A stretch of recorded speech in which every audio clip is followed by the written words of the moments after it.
Setelah Zheng resmi menjadi Raja Qing yang sah dan konflik perebutan istana melawan Lu Bui berhasil dimenangkan, maka ambisi Zheng untuk penyatuan seluruh Cina mulai perlahan dilakukan.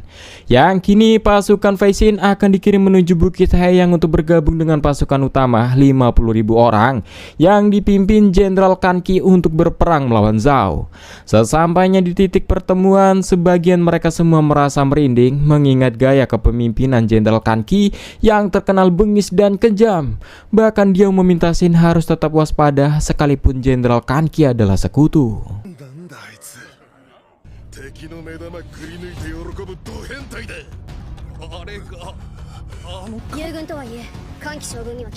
Saat memasuki campnya, terlihat semua prajurit di sini begitu sangat menyeramkan. Bahkan beberapa mengenakan perhiasan hasil jarahan dari desa di sepanjang jalan. Dan yang membuat mereka terkejut, di camp ini juga menyediakan wanita penghibur yang memang sengaja dibawa. Hingga akhirnya mereka berhadapan dengan beberapa komandan bawahan Jenderal Kan Qi.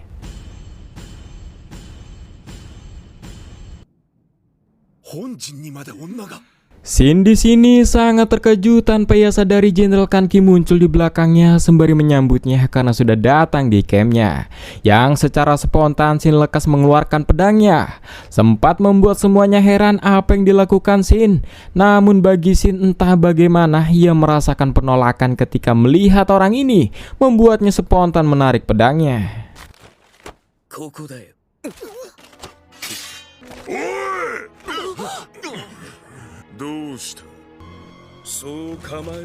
Jenderal Kan Qi meminta Xin jangan terlalu kaku dan ia mengaku merasa senang mendapatkan pasukan tambahan dari pasukan Fei Xin yang terkenal hebat.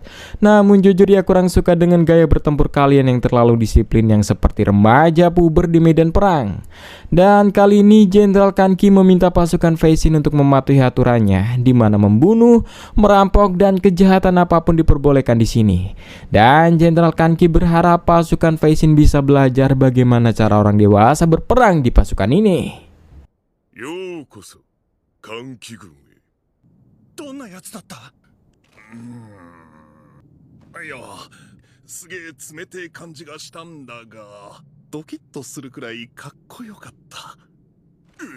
Pada sore harinya, salah satu komandan Jenderal Kan Qi bernama Nagui mendatangi camp pasukan Fei Xin untuk mencari anggota senior dari pasukan Fei Xin untuk diajak berbincang dengan Jenderal Kan Qi. Dan Nagui menjamin akan dilayani wanita di sana, membuat Wei Ping dan beberapa orang lagi rekannya tertarik untuk datang.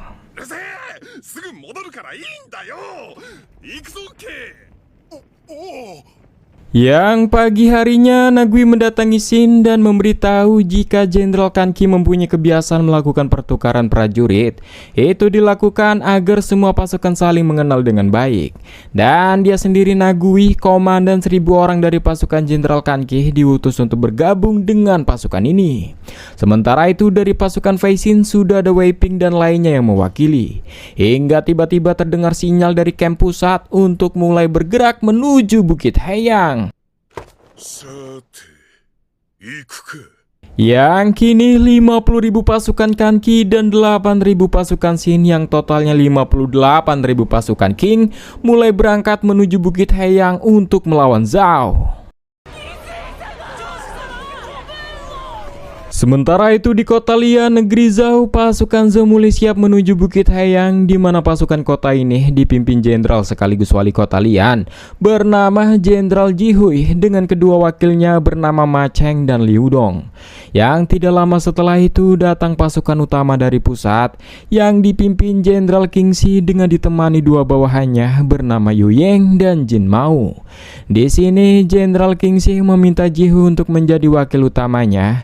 Yang totalnya 70.000 pasukan Zhao mulai berangkat menuju Bukit Haiyang untuk menahan pasukan Qing. Sesampainya di bukit, Xin sangat terkejut mengetahui lokasi pertempuran alias Bukit Haiyang ternyata bermedan hutan seperti ini. Yang kemudian di saat rapat strategi, Molun, ahli taktik Jenderal Kan Qi, memberitahu rencana sederhananya, yaitu dalam perang ini mereka hanya cukup merebut 5 bukit di wilayah ini saja. Dengan begitu kita akan menang. Dan untuk strateginya, karena pasukan Zhou yang dipimpin Jenderal Kingxi sudah tiba di sisi Bukit Heiyang, maka Molun membutuhkan 2 pasukan super cepat untuk menuju garis musuh, di mana rencananya pasukan Fei Xin dan pasukan Komandan Lei Tu diharuskan bergerak cepat mendahului pasukan Zhou hingga melewati Bukit Tengah. Dengan begitu, kita bisa menguasai wilayah lebih banyak daripada mereka. Sekaligus kita akan mendapatkan 3 bukit langsung di awal pertempuran. Dan saat akan berangkat, Jenderal Kan Qi meminta Xin lakukan tugas ini dengan baik. Jika gagal dan membuatnya kecewa, akan ada konsekuensi yang berat untuk Xin. Xin sendiri meminta Jenderal Kan Qi tunggu saja hasilnya, karena kepala jenderal musuh Kingxi akan menjadi miliknya.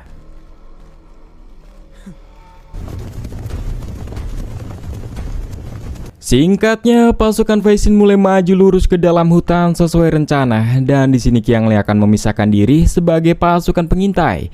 Yang sebelum pergi, Qiang Lei ingatkan pada semuanya jika perang ini bukan hanya kompetisi untuk mengambil alih bukit saja. Perang ini lebih dari itu, sembari pergi. Yang di sisi lain, tanpa diketahui pasukan Qing, ternyata pasukan Zhao yang dipimpin Komandan Liu Dong dan Ma Cheng diam-diam lebih dulu maju ke wilayah musuh melalui anak sungai untuk mendekat ke bukit kiri musuh. Kembali pada pasukan Fei Xin yang masih terus menjaga kecepatan untuk mencapai bukit tengah sebelum dikuasai musuh. Namun di saat masih baru saja melewati bukit kiri paling awal, tiba-tiba pasukan Liu Dong dan Ma Cheng yang sudah menunggu mulai menyergap mereka dengan anak panah.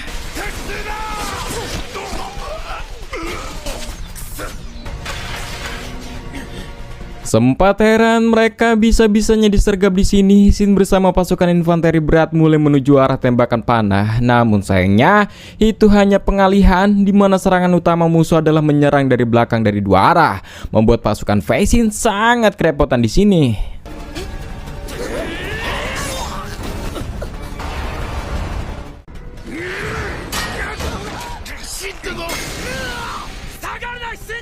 Di tengah kebingungan ini, Xin meminta seluruh pasukannya untuk jangan mundur. Kita akan hadapi lawan di tempat ini.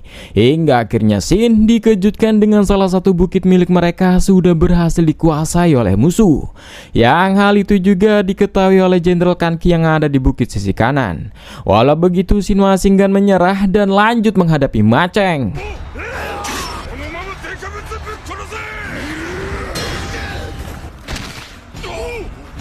Ketika bala bantuan Chusui sudah datang, pasukan Ma Cheng lekas mundur dan dia akan memasrahkan pengejaran kepada pasukan Chusui karena dia dan Xin mempunyai misi lain, yaitu menghadapi komandan musuh Liu Dong yang berhasil menguasai bukit. Yang sementara itu di bukit ujung wilayah musuh, Jenderal Kingxi memuji Jenderal Jihui yang sudah berani mengerahkan 2 wakilnya langsung untuk masuk ke wilayah musuh.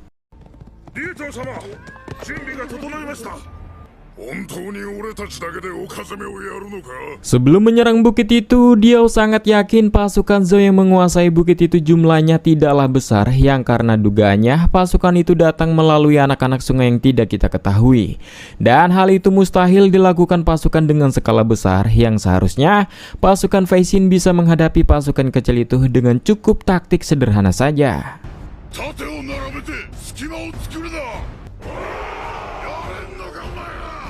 Singkatnya, Tian Yu dengan pasukan infanteri beratnya akan membuat perhatian dengan menyerang lebih dulu ke arah bukit. Yang sementara itu Xin dan lainnya akan bergerak melalui jalur belakang bukit di luar dari perhatian musuh. Namun Xin di sini terkejut adanya beberapa penjagaan di sisi belakang dan mereka mulai melalui jalur lain dan mulai bersiap menyerang. Namun sayangnya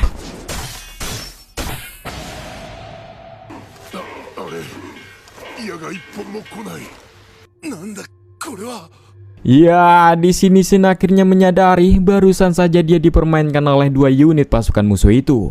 Atas kejadian ini, yang tadinya pasukan Fei Xin yang ditugaskan untuk menuju bukit tengah harus gagal, yang mengakibatkan salah satu pasukan musuh kini sudah mencapai bukit tengah dan membuat garis wilayahnya. Sementara itu, pasukan pengintai Qiangle kini sudah berada di sekitaran wilayah musuh. Namun yang mengejutkan, ternyata Bukit Hayang sepenuhnya bukanlah hutan, namun tetap ada pemukimannya. Melihat banyaknya asap, mungkin masih ada beberapa pemukiman lain di tempat ini. Terlebih mereka yang terlihat santai melakukan aktivitasnya tanpa mengungsi, Qiangle sangat yakin para penduduk di sini tidak tahu sama sekali adanya perang di wilayah ini. Kemudian Qiangle meminta anak buahnya untuk beri kabar kepada Xin adanya pemukiman. Sementara itu, dia akan memperingati mereka semua.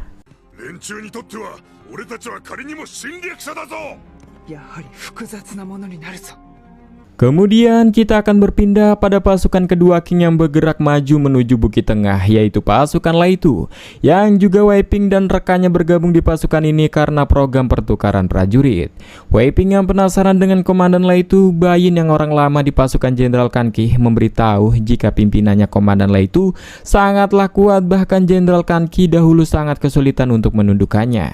Saat ini para komandan memang satu pasukan dengan Jenderal Kan Ki, tapi dulunya para komandan itu adalah geng bandit yang berbeda-beda, hingga akhirnya bos Kan Ki berhasil menghancurkan mereka semua dan meyakinkan mereka semua untuk bekerja di bawahnya hingga membentuk pasukan sebesar ini.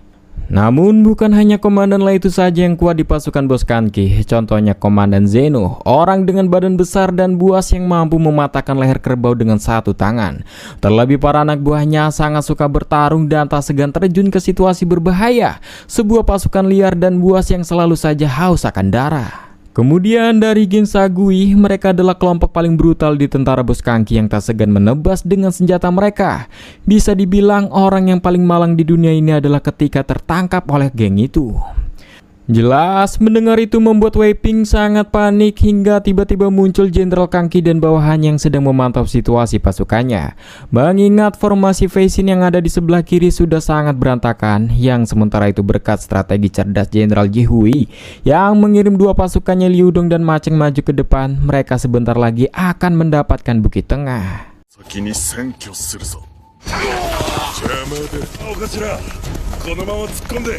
Kembali pada Jenderal Kan Ki yang menemui Zeno dan yang mempunyai tugas untuknya untuk menghancurkan medan perang di Haiyang ini. Yang sementara itu pasukan Fei Xin yang lanjut mengejar pasukan Ma Cheng dan Liu Dong harus terjebak dengan kepungan mereka. Yang kini situasinya pasukan Fei Xin kesulitan menghadapi taktik gerilya pasukan Liu Dong dan Ma Cheng, bahkan tak mampu mendorong mundur garis depan wilayah musuh. Sementara itu, Jenderal Kingxi masih belum akan mendaki Bukit Tengah, namun ia mendahulukan menyusun pasukan dulu agar menjadi benteng di depan.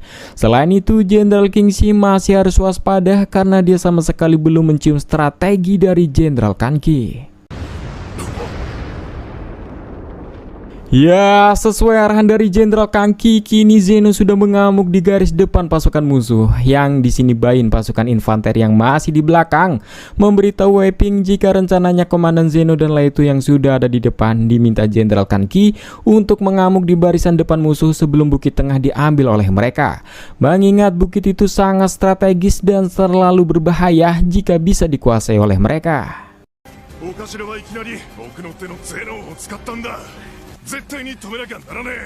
Dan kini Jenderal Kingxi mendapatkan laporan jika barisan sayap kanan berjumlah 20.000 tentara berhasil ditembus pihak musuh. Jelas ini membuat mereka terkejut, yang artinya Kan Ki pasti mengerahkan pasukan terkuatnya untuk melakukan hal itu. Dan Jenderal Jihui usul untuk menunda pendakian Bukit Tengah karena dalam situasi ini pasukan kita rawan diserang dari samping. Alih-alih menerima usulan itu, Kingxi sendiri akan tetap mantap untuk mendaki Bukit Tengah.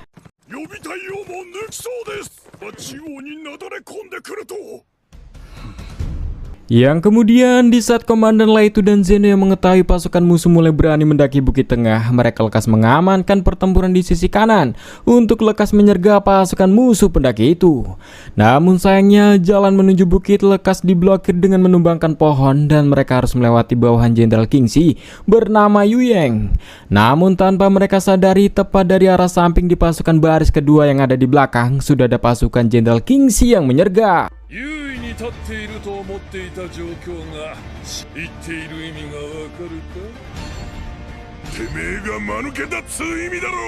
Dan di sini Jenderal Jihui yang masih ada di tempat mengakui jika Jenderal Kingxi bukanlah jenderal sembarangan. Dia lebih seram daripada rumornya. Yang nyatanya sejak awal Jenderal Kingxi tidak berencana naik bukit begitu saja seperti orang bodoh. Namun ia ingin sembari memburu semua musuh di sana, yang kini ia muncul tepat di arah samping barisan tengah atau barisan kedua musuh yang ada di belakang.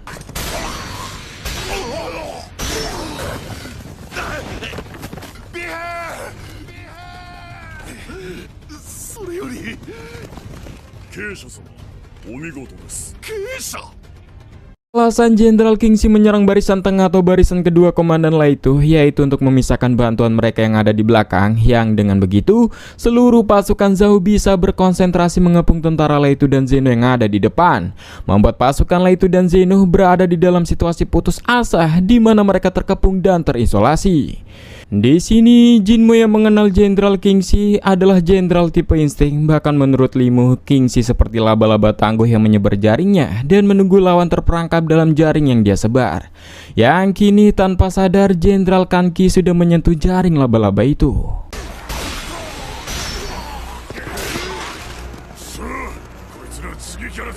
Dan benar, kini di pasukan Lai itu situasinya sangat chaos karena terkepung oleh pihak musuh. Ditambah bantuan barisan 2 dan 3 sama sekali tidak ada tanda-tanda datang menyusul. Lai itu pun tidak menyangka pergerakan bos Kanki akan dijebak seperti ini.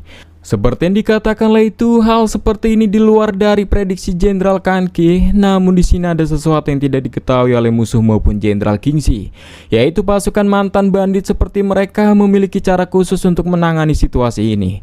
Dan Lai itu mulai mengajak Zeno untuk meniup trompet api.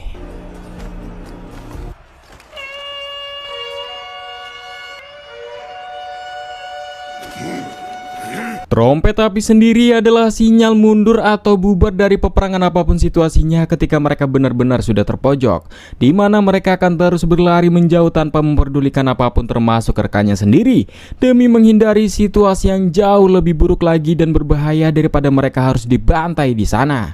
Terlebih sebagai mantan bandit, mereka sangat lihai melarikan diri dan berlari di pegunungan, membuat pasukan pengejar Komandan Yu Yeng kehilangan jejak mereka. 何よりその走りは追撃する学衛兵が報告します。行方を見失ったそうです。 Namun pada sore harinya, di saat musuh sedang lengah, kini Lai itu dan Zeno sudah berkumpul di titik yang sama dengan beberapa pasukan yang cukup. Kemudian sebagai balasan atas hari ini, mereka mulai menyerang penjagaan Bukit Tengah dan membakar semua persiapan mereka. Bagi Lai itu sebagai prajurit mantan bandit, apapun kesalahan yang sudah mereka lakukan dalam tugas, mereka pastikan tidak akan pulang dengan hasil yang kosong.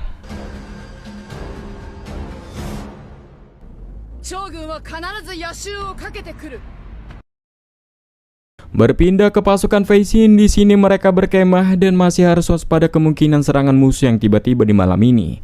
Dan Jusui melapor jika Qiangli dan pasukannya belum kembali sejak misi pengintaian ke wilayah musuh.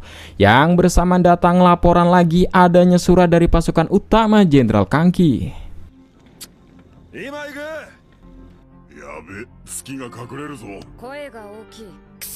Yang sementara itu Qiangli dan pasukannya memperkirakan mereka kini berada di belakang tepat musuh. Namun rasanya terlalu berbahaya memutari pasukan musuh untuk mereka kembali ke unit Fei Xin dengan obor di tengah malam. Dan Qiangli mempunyai rencana dengan posisi mereka yang sangat bagus ini untuk mereka mencoba mendekat dan melihat situasi perkemahan musuh.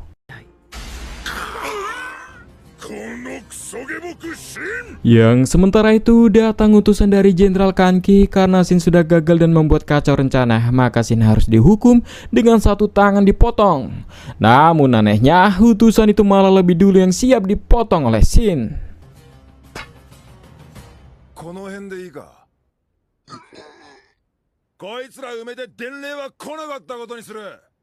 Shin meminta utusan ini untuk jangan terlalu berisik karena ini masih perang hari pertama. Yang terpenting itu siapa yang menang di akhir.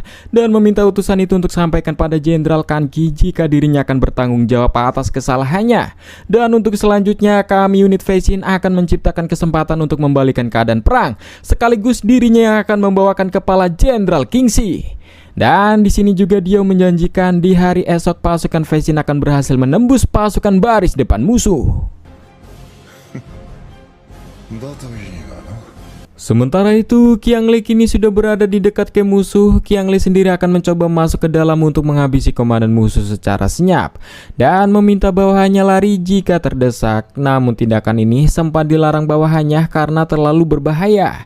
Qianglei sangat tahu ini berbahaya, namun juga tidak mustahil. Sebagai klan suku pembunuh, ini biasa baginya dan lekas beraksi.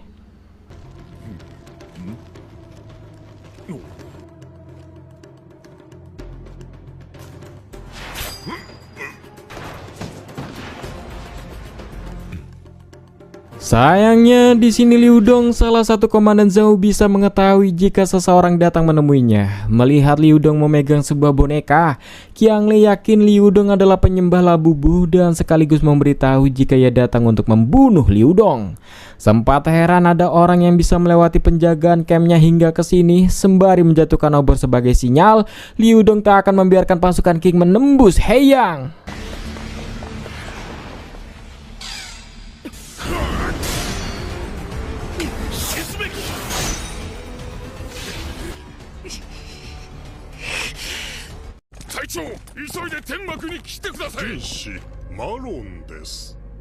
Paginya, Molun ahli strategi Jenderal Kanki mendatangi Camp Xin untuk membicarakan strategi di hari kedua ini, di mana dalam rencana ini mereka akan berfokus merebut Bukit Tengah, yang karena menurut analisa Molun, jika kita bisa menguasai bukit itu, maka kita akan memenangkan pertempuran di Heiyang ini. Dan di hari kedua ini, kedua pasukan pasti akan mulai maju ke atas bukit. Yang jelas, hal itu membuat konflik pecah di sepanjang lereng bukit untuk merebut wilayah. Terlebih medan alam yang sulit membuat pertarungan menjadi sangat rumit. Dan kunci kemenangannya di sini, jika pasukan kita yang berada di dasar berhasil terdorong musuh, maka jelas pasukan kita yang ada di bukit pasti akan mudah terkepung dan binasa. Namun ini juga berlaku kepada kita jika pasukan Fei Xin dan Lai Tu yang masing-masing di sisi dasar kanan dan kiri berhasil mendorong garis musuh, maka tentara musuh yang berada di bukit akan menerima pukulan telak. Dan karena pasukan Fei Xin adalah kunci kemenangan di strategi ini, maka jika Xin sampai gagal lagi, maka geng Zagui yang suka menyiksa dan barbar akan mengincar kalian.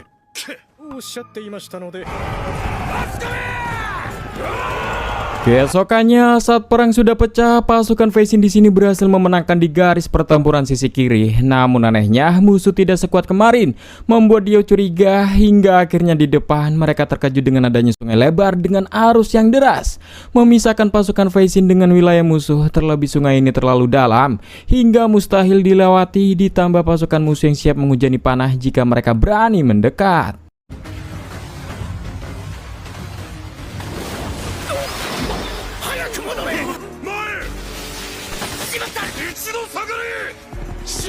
Di situasi yang membingungkan ini, Diao meminta Yuan dan Chusui periksa kondisi sungai sepanjang jalan sedetail mungkin. Dan untungnya ada salah satu prajurit di pasukan mereka bernama Qibao yang lumayan paham tentang sungai.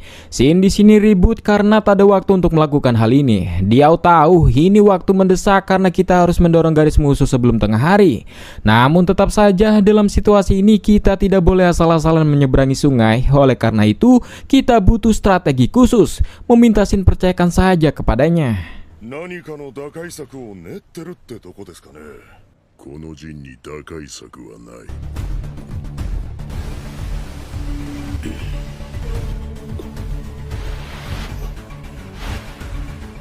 Setelah memeriksa sendiri sepanjang sungai bersama Qibao, Diao di camp merasa jujur hampir putus asa karena sama sekali tidak ada jalur sungai yang bisa diseberangi dan bingung bagaimana ia melewati sungai ini.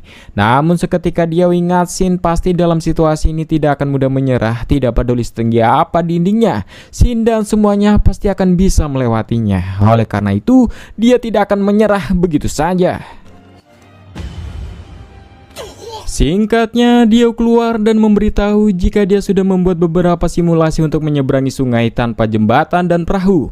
Sayangnya itu mustahil, namun ada cara sedikit gila, yaitu mereka bisa membuat jembatan ala pasukan Fei Xin sendiri untuk menyeberangi sungai ini. Dan meminta untuk panggilkan Yuan karena dia adalah kunci dari rencana ini. Yang kemudian setelah melakukan rapat singkat, akhirnya mereka pun lekas bergerak.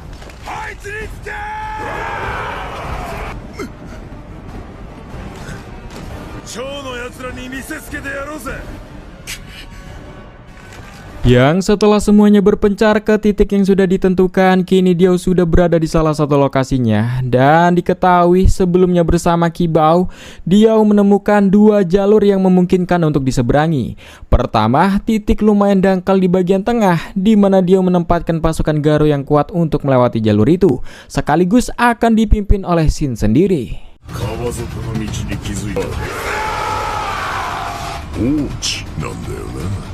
Namun dia sudah mengingatkan Shin sebelumnya jika titik yang akan diseberangi Shin tepian sungainya berongga, di mana ketika pasukan Shin tiba di sana, maka mereka akan ditembak dari dua arah. Walau ini sama saja seperti bunuh diri dan berbahaya, sayangnya tidak ada pilihan lain selain harus melewatinya.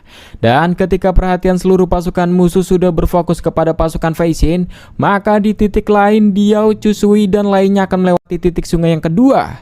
Berbeda dengan tepian sebelumnya, tepian yang akan dituju Diao bentuknya menonjol dan serangan musuh hanya akan berfokus kepada satu titik. Oleh karena itu, dia membawa pasukan elit Fei Xin untuk menembusnya.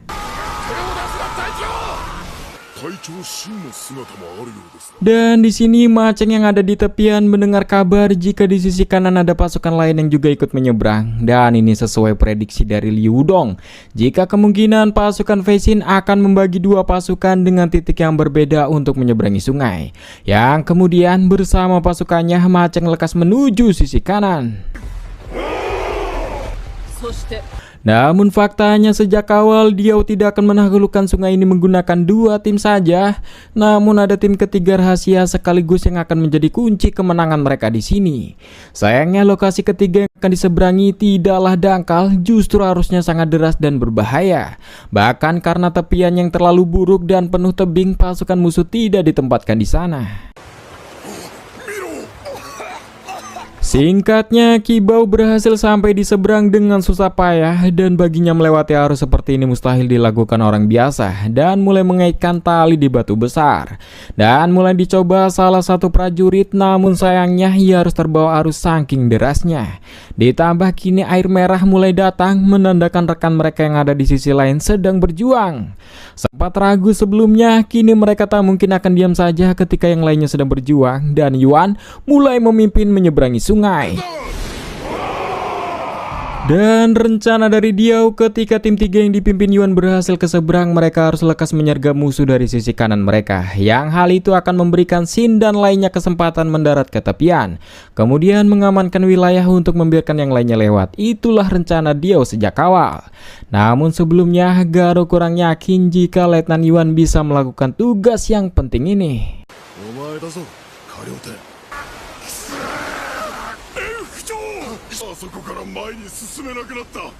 Dan di momen ini Yuan yang sedang berjuang melawan arus mengingat sindiran Garo tadi. Dia memang mengaku tidak sekuat yang lainnya. Lagian dia awalnya hanyalah pelayan penghubung antara Shin dan istana. Namun siapa sangka ia akan menjadi letnan di pasukan Fei Xin yang baru dibentuk. Awalnya Yuan merasa senang, namun perlahan orang hebat bergabung dengan pasukan ini membuat perannya semakin terasa tertinggal oleh mereka. Apalagi dirinya tidak terlalu kuat maupun cerdas untuk sebagai letnan di pasukan yang akan menjadi besar ini. Namun yang membuat Yuan percaya diri melakukan tugas penting ini adalah Shin dan Diao sendiri, di mana mereka berani membela tegas di depan Garo jika nyatanya tugas ini tidaklah butuh keahlian bertarung atau kecerdikan, namun sesuatu yang hanya dimiliki oleh Yuan, yaitu rasa tanggung jawab, dan Shin mempercayakan tugas ini kepada Yuan. Yang sementara itu Shin dan lainnya harus masih bertahan dari serangan panah yang menghujani mereka demi mengalihkan perhatian musuh, mengulur waktu agar tim 3 berhasil menyeberang.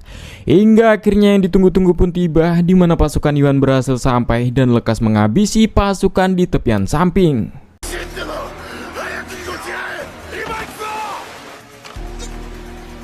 Sempat hampir tenggelam karena dasar yang terlalu dalam, untungnya mereka mempunyai tali. Kemudian Garo mulai membagi dua pasukan untuk satu tetap mengalihkan perhatian musuh, dan mereka sendiri akan menuju tepian yang dikuasai oleh Yuan. Namun sayangnya di lokasi Yuan, bala bantuan musuh datang, ditambah Yuan dan prajuritnya sudah sangat kelelahan karena menyeberang dan memanjat tebing, membuat mereka tak mempunyai tenaga untuk melawan. Dan di tengah putus asanya Yuan, untungnya Shin berhasil tiba.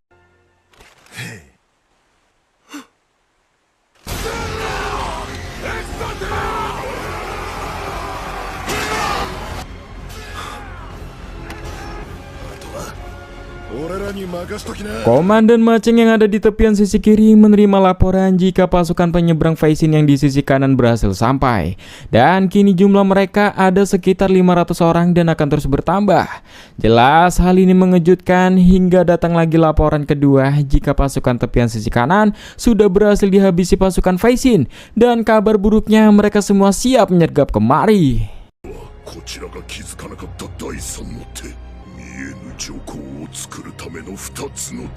Jelas Maceng tidak menyangka ia dikecoh seperti ini. Siapa sangka dua pasukan musuh yang dibagi untuk menyeberangi sungai bukanlah pasukan penyerang utama, melainkan dua pasukan itu hanya sebagai pengalian saja. Dan Maceng sangat yakin pasti ada tim ketiga yang tidak terlihat dari pantauannya yang menjadi penyerang utama. Dan singkatnya, karena sudah tidak ada waktu lagi ditambah musuh yang jumlahnya semakin banyak di tepian, Maceng tidak punya pilihan selain mundur, membuat pasukan Faisin semakin seluasa untuk menyeberang. Yosh, ato wa teki no fune de watashite. Yatsura awate sugida. Yatte kureta ne, Ren-san. Iya. Shohei-kun wo da yo. Chotto kure! Setelah pasukan Faisin berhasil menghancurkan garis depan musuh, berbeda dengan dataran di sisi sebelah kanan yang dipimpin Leitu dan Zeno, di mana saat ini kedua pasukan Zhao maupun pasukan Leitu masih belum membuat pergerakan. Bahkan saking lamanya menunggu membuat sebagian anak buah Zeno sangat kesal, dan mereka harus masih menunggu perintah dari Jenderal Kanki karena menurut Leitu, bos Kanki sedang mengamati celah mana dari musuh yang bisa membuat mereka sangat menderita, meminta semuanya untuk jangan khawatir dan tunggu saja sinyal dari bos Kanki.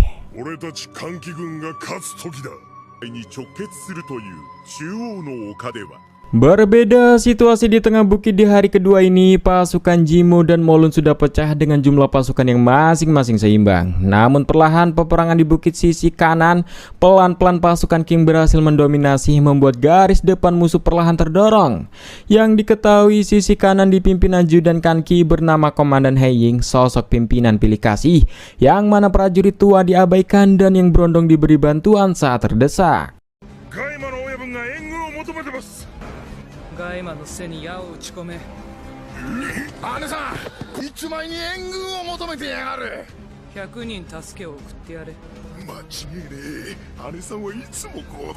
Dan lawannya Komandan Heigang bawahan dari Jenderal Jihui tidak menyangka pasukan mantan bandit akan mampu mendorongnya hingga sejauh ini.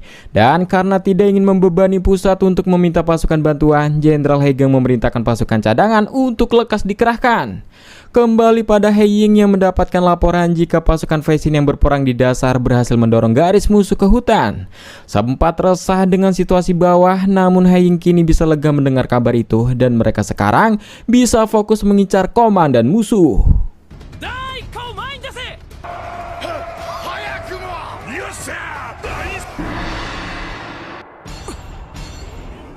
Ya, tepat di saat terdesak, tiba-tiba Jenderal Jihui datang di depan mereka, seketika membangkitkan semangat semua prajurit. Mengetahui sosok yang baru muncul bukanlah pemimpin biasa, Heiying tak ingin ambil resiko dan memutuskan untuk menunda serangan dan meminta panggil pasukan kelas berat untuk menahan pasukan itu. Yang bersama Jenderal Jihui dengan segala wibawanya memberi sinyal untuk menyerang balik musuh.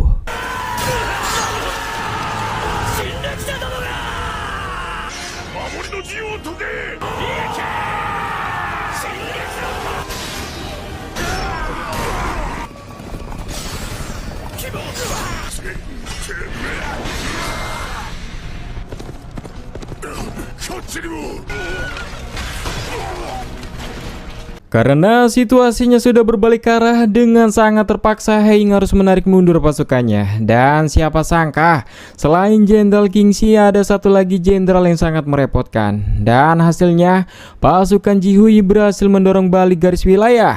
Namun berkat keputusan cepat dari Heiying itu meminimalisir korban tewas dari pasukannya. Yang dengan begini situasi pertempuran di hari kedua seimbang, di mana Shin berhasil mendorong garis musuh dan sebaliknya juga musuh pun mendorong jauh garis pasukan Jenderal Kanki yang di atas bukit. ぎすぎだよ。エンさん初の第一行なんだからよ。Malamnya pasukan Fei Xin yang mulai berkemah. Di sini Xin merasa heran Qiangle masih belum kembali dari misi pengintaian. Dan Diao esok berencana akan mengirim tim pencari untuk mencari mereka. Namun nyatanya Qiangle yang sempat terluka sebelumnya diselamatkan warga desa di sana. Jauh sebelumnya, ketika Qiangle memperingati warga untuk lekas mengungsi karena adanya perang di wilayah ini, di sini pemimpin desa bernama Nenek Lun heran. Penjajah seperti Qiangle mengapa begitu peduli dengan mereka sembari memintanya untuk pergi saja. Dan kini walau Qiangle adalah penjajah, Nenek Lun tak sampai hati harus membunuh Qiangle yang sedang sekarat dan akan mencoba berusaha untuk menolongnya. Hingga akhirnya tampak Qiangle yang memaksakan diri untuk kembali ke unitnya. バカがいきなり起き上がれるわけないだろう。一身体の元へ。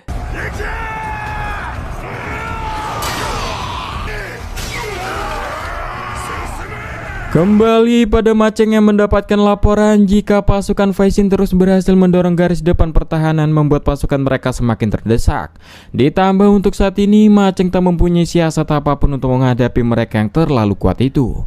Hingga tiba-tiba Liu Dong yang masih belum pulih datang meminta Maceng rapatkan barisan pasukan yang tersebar dan perkuat pertahanan. もうよろしいなってもすまねえ、こんな状況にしちまった。向こうがこのままだったらな。 Sementara itu dia mulai mengumpulkan ketua regu untuk memberitahu langkah selanjutnya. Setelah mereka berhasil mendorong garis depan pasukan Maceng itu, artinya mereka menguasai wilayah di sisi kanan. Dan langkah selanjutnya pasukan Fei Xin akan dibagi menjadi dua tim, di mana 1/10 dari pasukan akan berjaga di tempat ini dan lainnya lagi akan menuju Bukit Tengah. 目指すは左の中央の丘だ。 天道隊戻ったぞ。竜頭様が復帰されたのは本当か。 Pergerakan pasukan Fei Xin sendiri mulai diketahui prajurit pengintai musuh di garis depan dan melapor kepada Maceng jika pasukan Fei Xin mulai bergerak, di mana lebih dari setengah pasukan mereka menuju ke sisi kanan. Liu Dong yang mendengar sangat yakin pasukan Fei Xin akan menuju ke Bukit Tengah dan sangat khawatir kedatangan mereka membuat Jenderal Jihui yang ada di sana bisa terdesak. このは歓喜だけではなかったようだ。これが中央の丘。 Dan benar, kini hampir seluruh pasukan Fei Xin sudah di kaki Bukit Tengah. Jenderal Jihui yang tahu datangnya pasukan Fei Xin tak ingin menganggap remeh pasukan ini. Kemudian Jihui meminta pasukan pertahanan bawah untuk bersiap dan semua unit lainnya diminta untuk lekas mundur sampai ke tengah sebagai cadangan. Dan karena adanya dua musuh di depannya, pasukan Fei Xin dan pasukan He Ying, maka kekuatan dan perhatian Jihui akan terbagi menciptakan celah pada pertahanannya. Namun sayangnya di sini dia masih belum bisa menyarankan untuk menyerang dan masih harus menunggu aba-aba dari atas Jenderal Kan Qi. Yang faktanya pemikiran dia tanpa disadari sama dengan pemimpin lainnya, mana mungkin Panglima Jenderal Kan Qi akan melewatkan kesempatan emas ini. Oleh karena itu mereka para bawahannya menunggu perintah darinya. Dan termasuk musuh Jihui dan Jenderal Kingxi sendiri yang menunggu taktik pergerakan dari Kan Qi dan tak ingin asal bergerak. Bahkan jika memungkinkan dia mengklaim arahan Jenderal Kan Qi bisa merebut Bukit Tengah dalam 1 hari. Itu karena posisi yang dimiliki pasukan Qing saat ini diuntungkan dan menyerang menggunakan strategi apapun hasilnya akan tetap kita yang menang. Yang kini mereka hanya cukup menunggu rencana cerdas apa yang akan dipakai oleh Kan Qi. Dan Jihui mendapatkan laporan jika pasukan pertahanan untuk melawan pasukan Fei Xin sudah siap, dan Jenderal Jihui berharap pasukan Maceng dan Liu Dong lekas datang untuk bisa mengurangi ancaman dari unit Fei Xin. Dan di sini Jenderal Kingxi tampak tidak sabar dengan kemunculan dari Kan Qi. 見ろ、笑っている。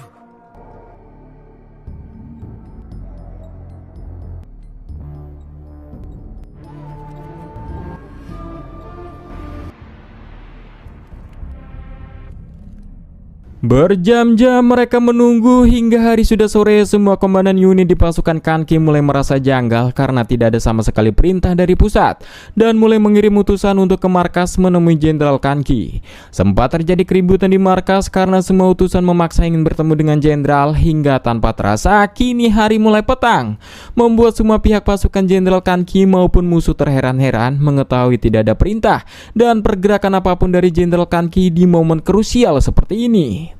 Jenderal Jihui pun heran mengapa jenderal musuh Kanki menyanyiakan seharian di momen seperti ini. Namun dugaan kuat Jihui, diam-diam Kanki pasti sudah mengatur sebuah rencana. Malam harinya, Dio yang sangat kesal mendatangi Nagui. Bagaimana bisa bosnya Kanki tidak memberikan arahan sama sekali dan menyanyiakan kesempatan emas seperti tadi siang.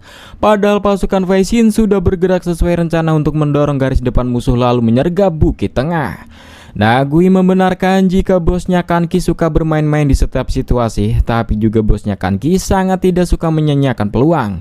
Bisa saja hari ini tanpa kita sadari bos Kanki sudah mendapatkan keuntungan atas kejadian hari ini. Tapi jelas hal itu hanya diketahui bos kita saja.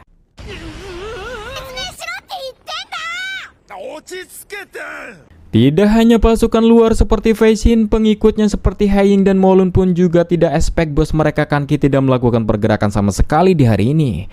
Namun mereka tetap yakin bos mereka Kanki mempunyai sesuatu rencana. Terlepas dari itu, Haiying mengaku bertemu dengan Jenderal Zhao yang sangat merepotkan bernama Jihui, di mana sebelumnya ia berhasil mendorong Zhao jauh mundur, namun hanya cukup kemunculannya saja ketika seluruh taktik Haiying bisa dipatahkan olehnya. Rasanya dia bukanlah jenderal yang sembarangan dan akan bisa menjadi kunci kemenangan mereka. しかしご安心を国王さん。だから余計嫌な予感がする。妙だな。この勘はいつも外さぬが、一体何者だ。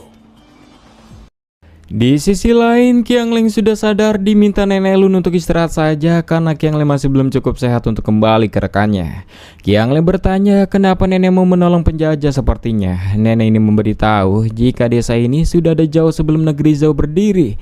Rasanya tidak pantas menyebut Qiangleng sebagai musuh. Dan sang nenek heran kenapa Qiangleng mempunyai labubu atau boneka penjaga kota Lian. Qiangleng mengaku dia merebut benda itu dari musuhnya karena terlihat penting baginya. Sang nenek akhirnya mengerti jika di pasukan Zhao ternyata ada tentara pasukan kota Lian yang ikut berperang, yaitu Ma Cheng, Liu Dong, dan Tuan Jihui. Mengetahui Qiangleng yang asing dengan nama Jenderal Jihui, Nenek Lun menjelaskan Jenderal Jihui memang tidak terkenal di kerajaan manapun. Namun dia adalah salah satu jenderal terbaik di negeri Zhao.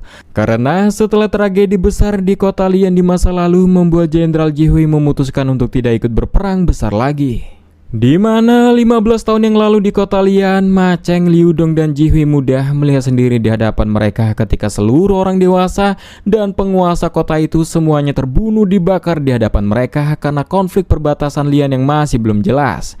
Dan penguasa yang terbunuh saat itu adalah ayah Jihui sendiri bernama Ji Zhang.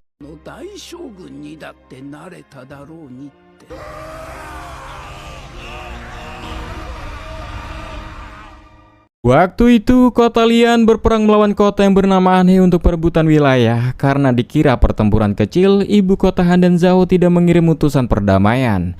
Tapi nyatanya itu tetaplah perang yang sangat sengit.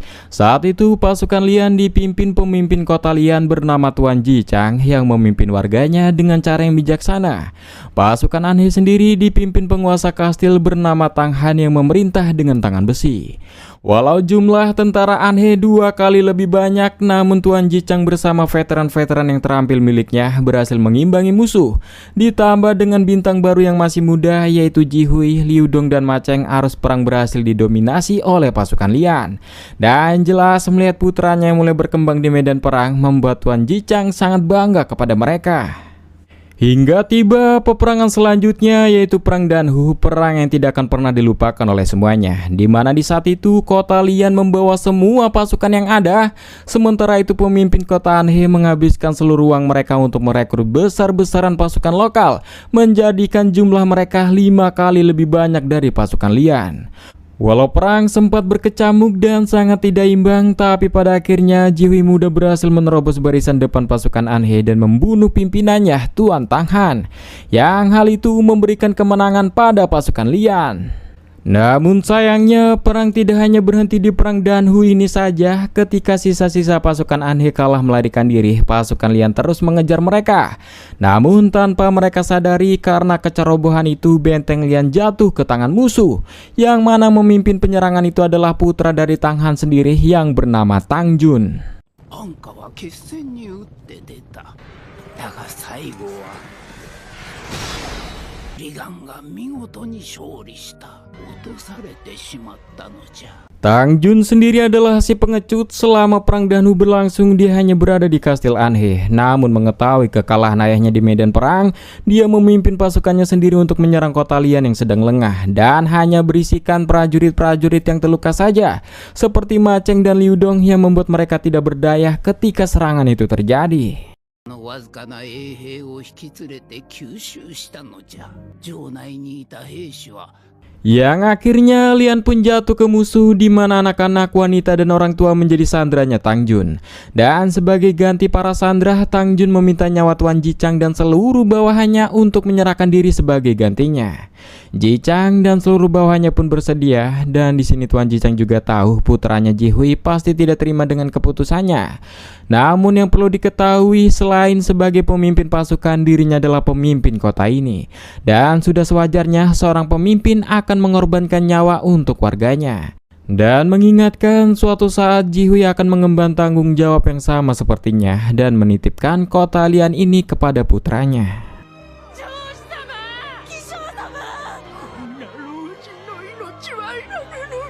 Singkatnya, pertukaran sandera pun terjadi dengan Tuan Jichang dan seluruh veteran sebagai gantinya. Dan di sini Liu Dong dan Ma Cheng meminta maaf, yang karena saat insiden penyerangan mereka tidak bisa berbuat apa-apa.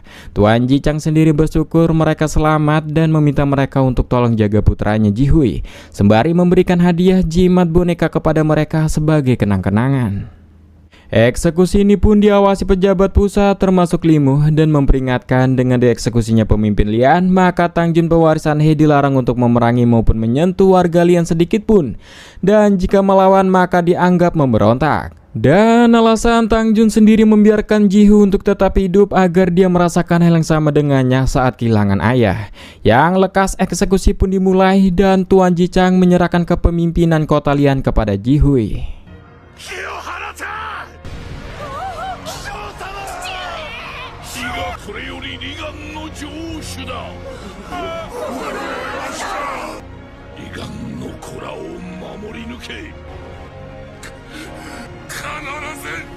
Kemudian kembali pada si nenek yang memperingatkan Qiangle jika lawan pasukan King adalah Jenderal Jihui, sudah pasti itu akan sangat merepotkan. Ditambah mereka juga mempunyai semangat yang tinggi untuk tidak membiarkan musuh melewati Heiyang, dan menyarankan Qiangle untuk tinggal di sini saja. Namun justru sebaliknya, lawan yang kuat seperti itu malah membuat Qiangle harus lekas kembali pada pasukannya, karena kami tidak akan bisa menerima kekalahan. Di hari keempat, pagi-pagi sekali utusan Jenderal Kanki datang menemui Shin, meminta mereka untuk mempertahankan posisi mereka saat ini sampai instruksi selanjutnya dari bos tiba. Dan perihal adanya musuh Ma Cheng yang berjaga di belakang, Jenderal Kanki akan memberikan pasukan tambahan untuk Shin. Dia tidak heran mendengarnya, yang memang lokasi mereka saat ini sangat strategis untuk menyerang, dan dia bersedia mempertahankan wilayah ini dengan syarat kirim bantuan sebelum tengah hari. Yang singkatnya, perang di hari keempat pun pecah dengan pasukan Fei Xin yang harus menjaga posisinya dari serangan musuh.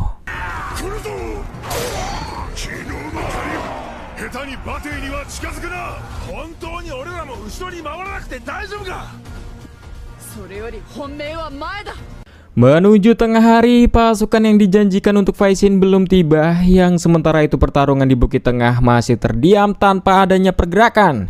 Itu karena seperti kemarin, Heiying menunggu aba-aba dari bos Kanki.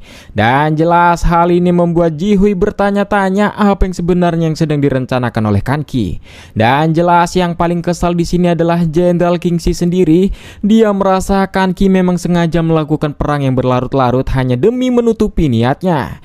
Yang yang jika begitu Kingxi akan memulai pergerakan dengan mengincar pasukan Fei Xin yang kini sedang terpojok berperang melawan Ma Cheng dan Liu Dong. それならそれでいい。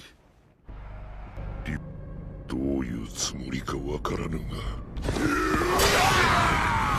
飛信隊を皆殺しにする。慶舎様が動いた。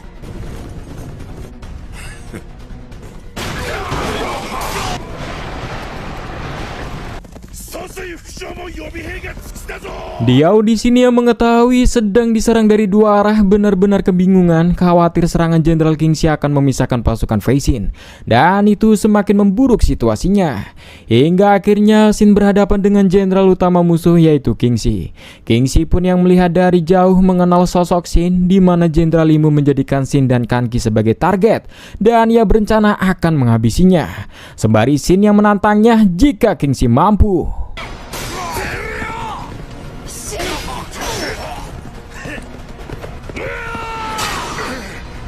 一人一人がただものじゃねえ。ついに急げよ。 Di sisi yang berbeda, Liu Dong yang melihat pasukan Jenderal Kingxi ikut menyerang pasukan Fei Xin, Liu Dong akan ikut membantu juga dan mulai menggerakkan pasukannya dari dua sisi untuk mengepung pasukan Fei Xin dari samping kiri dan kanan. Jihui yang melihat dari atas menilai pasukan Fei Xin tidak akan bertahan lama dengan serangan kepungan dari tiga pasukan seperti itu. Namun entah bagaimana, Jihui juga merasa ada sesuatu yang tidak beres.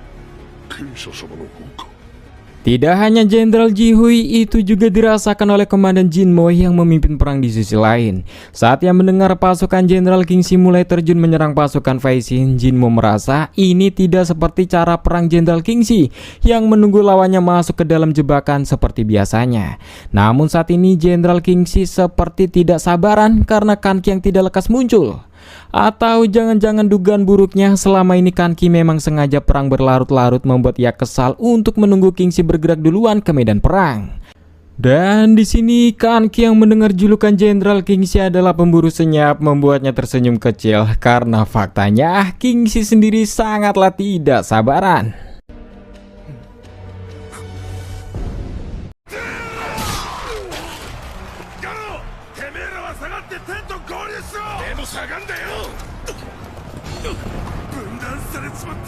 Pada saat ini, Dio merasa sangat bingung menghadapi krisis ini. Ia tidak menemukan celah sedikit pun karena pasukannya diserang dan dikepung oleh berbagai pasukan musuh. Namun di tengah perjalanan menuju bukit, pasukan Geng Zhen yang tadinya berada di sisi kanan mulai menerobos barisan pasukan Jenderal Jihui secara diagonal lalu bergerak menuju pasukan Fei Xin untuk memberikan bantuan yang sebelumnya dijanjikan dan langsung mengincar pasukan Jenderal Kingxi yang sudah keluar dari kandangnya.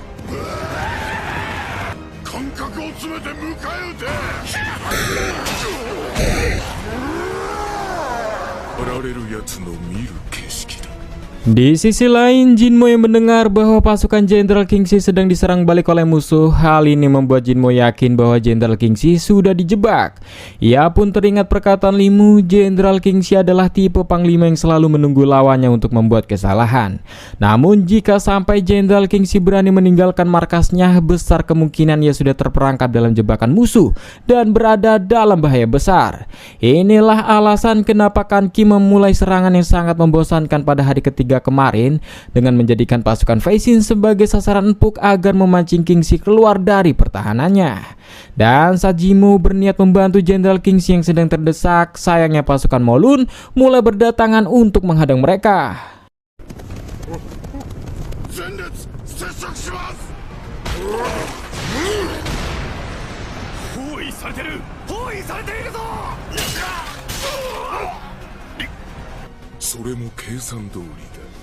Sementara itu di kota Lian, para anak-anak sangat ketakutan tentang pasukan Jenderal Kanki yang rumornya sangat menyeramkan, yang kemungkinan akan datang ke kota mereka. Nenek tetua di sini mencoba menenangkan mereka semua, meminta semuanya untuk percayakan musuh kepada kekuatan Tuan Jihui. Tidak seperti jenderal lainnya, Tuan Jihui adalah penguasa kuat kastil ini selama 20 tahun lamanya setelah tragedi saat itu. Oleh karena itu, dia tidak akan membiarkan musuh menyentuh kota ini sedikit pun, karena dia adalah ayah dari dari kita semua. Yang bersamaan Jenderal Jihui mulai ikut turun menyergap pasukan geng Zeno. 警者の首はゼノに任す。他の右半分を奪うぞ。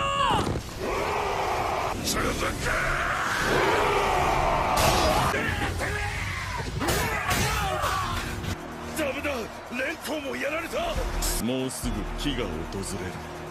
Di sini Jihui cukup kewalahan menghadapi pasukan geng Zeno yang sangat kuat secara individu, dan dia tidak menyangka mereka tak menemukan celah sedikit pun untuk bisa mengeluarkan Jenderal Kingxi dari kepungan ini. Yang bersamaan pasukan Maceng dan Liu Dong meninggalkan pasukan Fei Xin dan ikut membantu mengamankan Jenderal Kingxi. Namun tanpa mereka sadari, dengan sekejap Jenderal Kingxi sudah lolos dan berada di atas untuk kembali menyusun ulang pasukannya.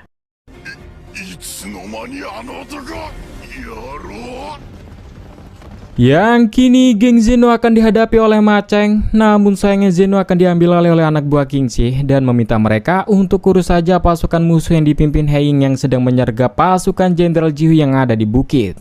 Yang sementara itu Kingxi sangat yakin Kan Ki pasti tidak menyangka dan sangat kesal jebakannya akan gagal oleh pasukan Jihui. Dan untuk selanjutnya Kingxi pastikan dia yang akan menangkap Kan Ki dan membunuhnya.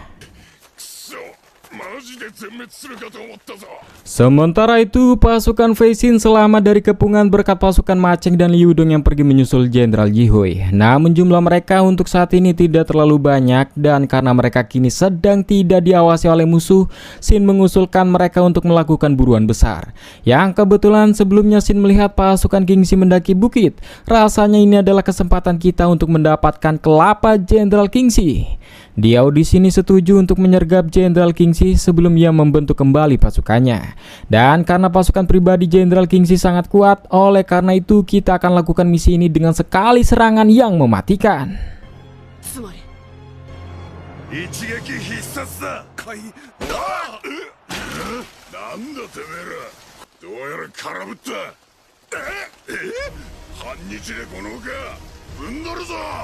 Sesampainya di lokasi atas bukit, Jenderal Jihui diberitahu bahwanya terkait situasinya jika musuh Komandan He Ying menyerang secara besar-besaran di 3 titik pasukan mereka yang menjaga jalan menuju atas bukit. Yang mendengar itu, Jihui dan Maceng akan menyusul membantu pasukan yang ada di atas dan meminta Liu Dong untuk membantu pertahanan di belakang dan atur seluruh pertarungan, sembari menguatkan satu sama lain untuk menjauhkan penjajah dari kota Lian.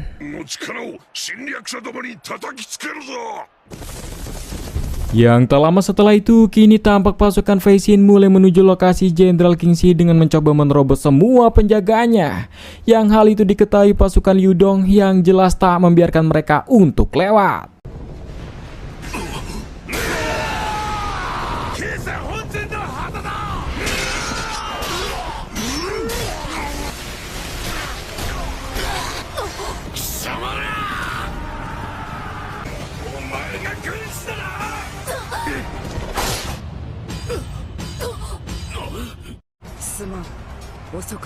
Ya, secara mengejutkan Qiangli tiba-tiba muncul dan mulai mengumpulkan orang-orang dari unitnya, sembari meminta Diao untuk lanjut saja, dia yang akan urus di sebelah sini menghadapi Liu Dong.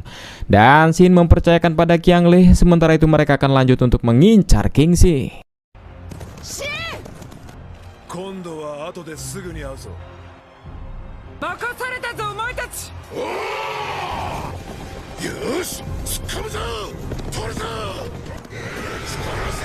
Namun sayangnya langkah mereka harus terhenti karena pertahanan terakhir Jenderal Kingxi yang begitu kuat. Dan di sini Kingxi mengingatkan jika perang ini adalah milik Kan Ki yang rumornya setara dengan 6 jenderal legenda King yang melawan dirinya, yang mengincar kursi terakhir 3 jenderal Agung Zhao.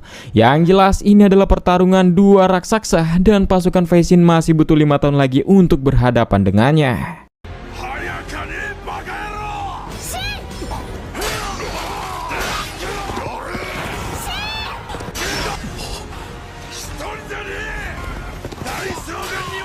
Xin yang muak mendengar bicitanya Kingxi meminta pasukannya untuk tetap maju dan fokus saja kepada punggungnya dan ikuti dirinya, membuat semua pasukan Fei Xin terbakar semangat lagi untuk terus maju. Dan Qiangli pun tak akan membiarkan Liu Dong untuk ikut campur.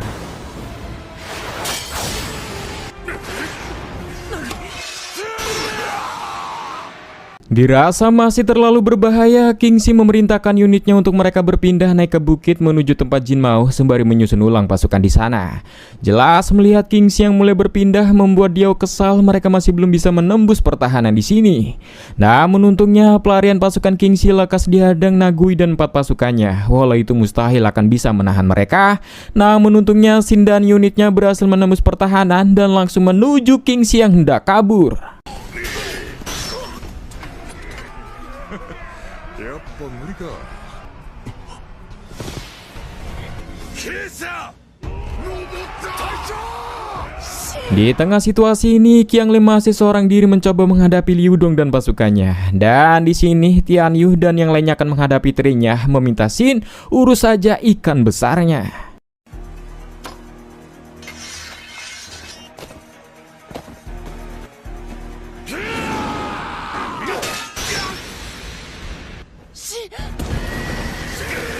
Semuanya sempat terkejut, siapa sangka Jenderal Kingxi yang kecil bisa mengempaskan Shin. Namun Shin sendiri tidak heran, rasanya tidak mungkin sosok yang mengincar kursi 3 Jenderal Agung tidak mempunyai keahlian berpedang. Dan Shin pun juga tidak akan tinggal diam sembari terus menyerang.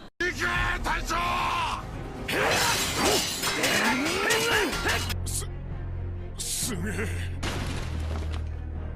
黒曜を抜かせるものか。 侵略者じゃない。 Di momen duel mereka, pasukan bantuan Zhao sebentar lagi akan tiba dan pasukan Fei Xin tak akan mampu menahan pasukan sebanyak itu, meminta Shin untuk lekas kalahkan Kingxi. Dan Kingxi pun tak menyangka boceng selama ini dia diam-diam awasi ternyata memang sekuat ini. Yang rasanya kali ini harus menerima kemalangan dan meminta maaf pada Jenderal Limu karena dia belum bisa membalas budi kebaikannya. 今度はこちらに。無念。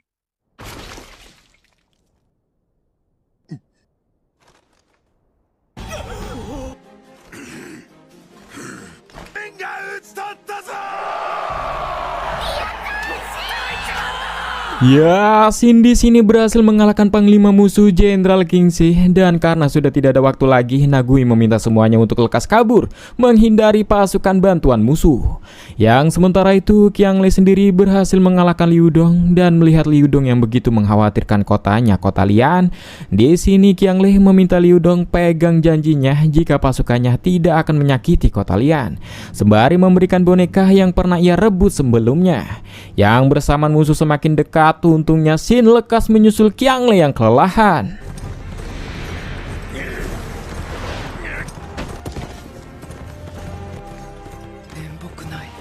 Di sini pasukan Fei Xin lekas berpencar di dalam hutan untuk menghindari pengejaran musuh. Yang sementara itu karena Jenderal Kan Qi ada di balik bukit, ia masih belum menerima kabar jika saat ini panglima musuh Jenderal Kingxi sudah terbunuh.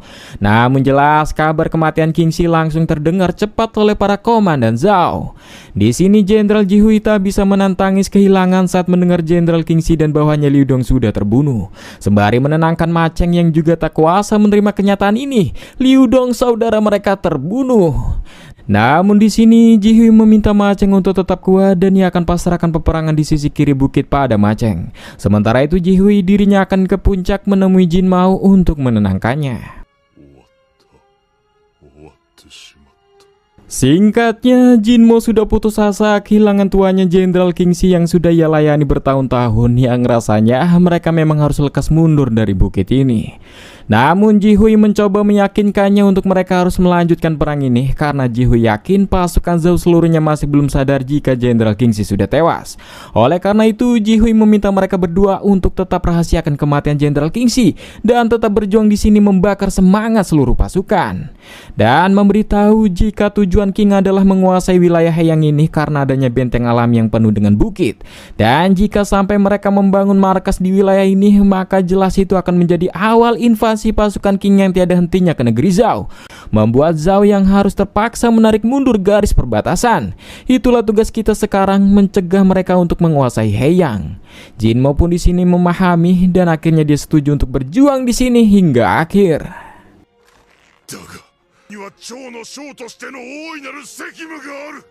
Singkatnya, mereka semua sepakat akan tetap merebut Bukit Tengah ini hingga akhir, dengan Macang yang akan menyapu sisi kiri bukit dan menghadapi komandan musuh Haiying, dan Jihui sendiri akan ikut membantu Jinmo untuk mengepung pasukan Bolun. Selagi musuh masih tidak menyadari kematian Jenderal Kingxi, Jihui sangat yakin mereka akan bisa menguasai Bukit Tengah ini. Mendengar seruan keras dari tentara Zhao, mereka heran rencana apa yang sedang digunakan Jenderal Kingxi saat ini, yang tanpa mereka sadari aslinya Jenderal Kingxi sudah tewas. Namun di sini Kanki tidak akan menargetkan Kingxi lagi, sembari memanggil geng Sagui, geng spesialis penyiksa. Kanki mempunyai rencana lain untuk merebut Bukit Tengah ini. Yang singkatnya, perubahan rencana secara total dilakukan dan setiap komandan diminta mundur dari bukit oleh Jenderal Kanki dan menyerahkan Bukit Tengah kepada Zhao. Jelas hal ini membuat semua pasukan heran dan sangat kesal. Singkatnya, saat pertemuan Jenderal Kanki menemui mereka semua dan sangat tahu semuanya pasti sangat kesal karena mereka semua diminta mundur saat hampir berhasil menguasai Bukit Tengah. Jenderal Kanki menegaskan jika tujuan kita masih sama, yaitu menguasai Bukit Tengah. Namun rasanya jika kita menggunakan cara seperti tentara pasti akan sangat lama. Dan untuk selanjutnya kita akan kembali bertarung dengan cara kita yang dulu, yaitu menyiksa yang lemah. Terlebih kabarnya ada beberapa pemukiman warga di sekitar sini. Yang keesokannya di hari kelima, Jenderal Jihui dan yang lainnya dikejutkan dengan beberapa titik yang sudah terbakar, yang mereka masih belum sadar jika itu adalah sebuah pemukiman. Sementara itu, prajurit pertukaran Wei Ping dan yang lainnya terkejut dengan lokasi hangus di tempat ini. Bain yang tahu ini adalah pemukiman warga, ia berbohong jika tempat ini adalah gudang rahasia tempat Zhao biasa menyimpan persediaan yang barusan saja dibakar oleh pasukan kita. Yang bersamaan menemukan perhiasan batu kecubung, Bain memberikan kepada Wei Ping yang mungkin bisa Wei Ping berikan kepada kekasihnya. Walau Wei Ping sempat menolak, Wei Ping pun akhirnya menerimanya. Kembali pada pasukan Fei Xin yang heran walau mereka sudah berhasil membunuh jenderal musuh, entah kenapa pasukan Zhao masih menguasai Bukit Tengah. Dugaan Diao kabar kematian Jenderal Kingxi memang sengaja ditekan agar mereka terus berjuang. Yang bersamaan Qiangle penasaran dengan kepulan asap dari arah pemukiman warga, ia lekas menuju ke sana yang karena Qiangle khawatir sesuatu sedang terjadi pada Nenek Lun. Yang sementara itu Jenderal Jihui masih memantau titik api yang mencurigakan itu. Terlebih di hari ini, pasukan Kanki tidak menunjukkan pergerakan dan hanya bersiaga saja.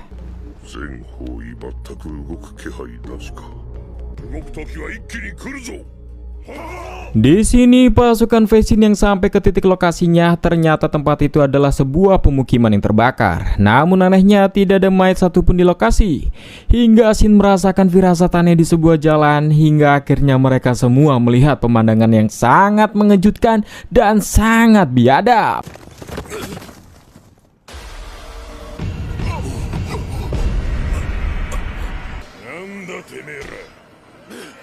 Ya, para mayat warga di sini dikumpulkan jadi satu oleh bawahan Kanki.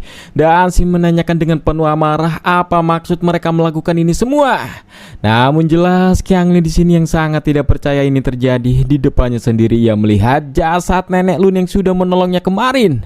Bahkan ia ingat ia akan diberikan hadiah gelang jimat kecubung jika perang sudah usai oleh sang nenek. Membuat Qiangle yang kesal menebas habis mereka semua.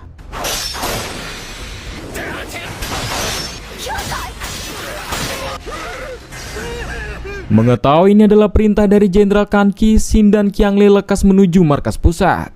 Dan Diao yang tahu ini akan buruk, ia meminta yang lainnya kumpulkan semua pasukan Fei Xin yang ada karena kemungkinan terburuknya kita akan berperang melawan pasukan Jenderal Kanki.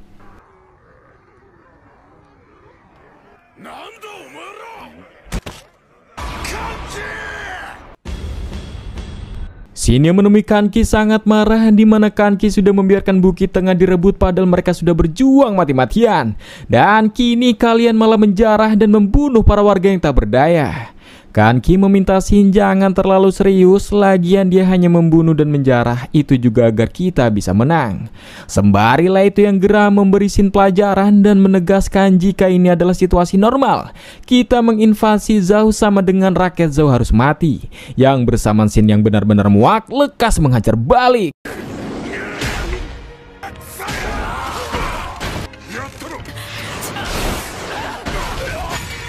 Sempat terjadi keributan di sini, untungnya Qiangle lekas mengalungkan Kanki pedang. Dan Shin di sini yang masih tak habis pikir dengan pasukan jabingan Kanki ini, mengingatkannya dengan kejadian di masa lalu saat ia menebas komandan menjijikan bernama Luantong. Sama seperti kalian, dia juga suka memperkosa dan mencuri dengan alasan yang sama, yaitu perang. Tapi jelasin meyakini cara seperti itu bukanlah perang. Kalian semua lebih mirip bandit yang merampok. Tak peduli sekuat atau sepintar apa kalian rasanya tidak akan pernah bisa untuk misi menyatukan kerajaan tengah.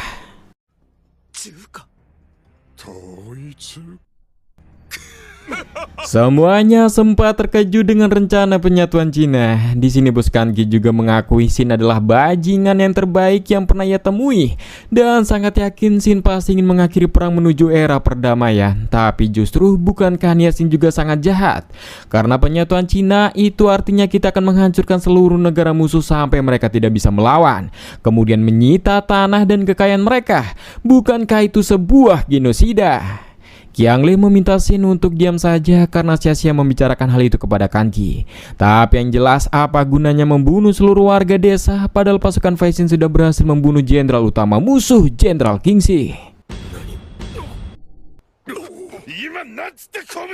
Semuanya sempat terkejut termasuk Jenderal Kanki mendengar Shin ternyata berhasil membunuh Kingxi. Tak heran Zhao merubah total strategi mereka kemarin. Namun di sini Kanki masih kekeh akan terus membakar desa sampai semua orang di Haiyang ini mati. Yang bersamaan Tian Yu mulai siap dipenggal jika pasukan Shin masih ingin memberontak. Hingga akhirnya Wei Ping pun tiba diminta Rin untuk menenangkan situasinya. てめえら全員の命を救えるのはお前だけだ。 Di sini Wei Ping memberitahu jika ini hanya salah paham saja Shin, karena faktanya warga desa itu bersengkongkol dengan pasukan Zhao, di mana desa mereka dijadikan tempat gudang persenjataan untuk melawan pasukan Qin. Yang jelas ini bukanlah semata-mata membunuh tanpa alasan, meminta Qiangle dan Shin untuk lebih tenang. Shin yang masih belum percaya menanyakan pada Wei Ping apakah Wei Ping melihat sendiri warga itu mengaku jika mereka bekerja sama dengan Zhao, dan apakah Wei Ping tahu anak-anak dan wanita sudah menjadi korbannya. Wei Ping mengaku dia hanya diberitahu prajurit Kanki perihal ini dan berusaha menenangkan Shin untuk mereka sudahi situasi ini daripada membicarakan pembantaian itu. Namun jelas mendengar Wei Ping yang bisa-bisanya bicara seperti itu membuat Shin sangat kecewa. Yang bersamaan sebuah gelang yang Wei Ping bawa sebelumnya jatuh. 以上だ。やるじゃねえか、デッパー。 Mengetahui benda itu, Shin bertanya dengan serius apakah Wei Ping menjara perhiasan itu dari para mayat mereka. Entah Wei Ping mendapatkan benda itu dari mana, yang jelas Wei Ping aturan berpikir jika itu adalah milik seseorang yang desanya terbakar dan dibunuh. Shin di sini yang sudah sangat kecewa meminta Wei Ping untuk jangan kembali lagi pada pasukannya.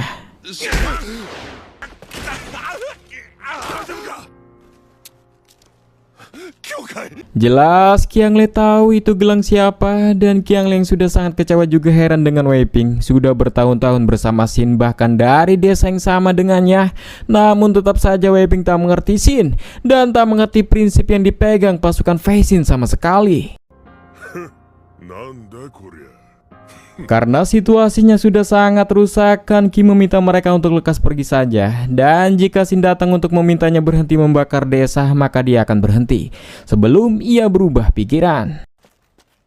ビヘちゃんと俺たちが説明すっから。 Di sini Wei Ping sudah bingung dan hancur untuk menjelaskan bagaimana lagi pada Shin dan Qiangle. Dan heran dia dipecat hanya gara-gara mengambil satu gelang. Padahal dia sudah bertahun-tahun bertempur bersama mereka, menumpahkan keringat dan darahnya. Tidak seperti Shin yang mempunyai semangat juang yang tinggi dan Qiangle yang ahli berpedang. Dibanding dirinya hanyalah orang lemah yang berusaha keras bertarung agar bisa berguna di pasukan ini. Apakah mereka berdua tahu bagaimana rasanya menjadi dirinya yang lemah? yang akhirnya ia dibuang dari unit Feisin karena satu gelang dan memutuskan untuk pulang saja ke desa dan menjadi petani. こんなクソたいこっちから願い下げだ。ダメんな。帰ってトービちゃんと結婚して畑でも耕して暮らす。 Yang tiba-tiba terdengar di dekat mereka di mana pasukan Kanki membicarakan Shin, pemimpin idiot yang takut menjarah, takut memperkosa, nyalinya sangat kecil, yang tidak heran orangnya sendiri mengkhianatinya hanya karena masalah sepele. Namun yang sangat membagongkan, dia berbicara lantang tentang ide penyatuan Cina. Wei Ping yang tidak tahan lagi mendengar sahabatnya Shin dibicarakan seperti itu, ia lekas menghajarnya.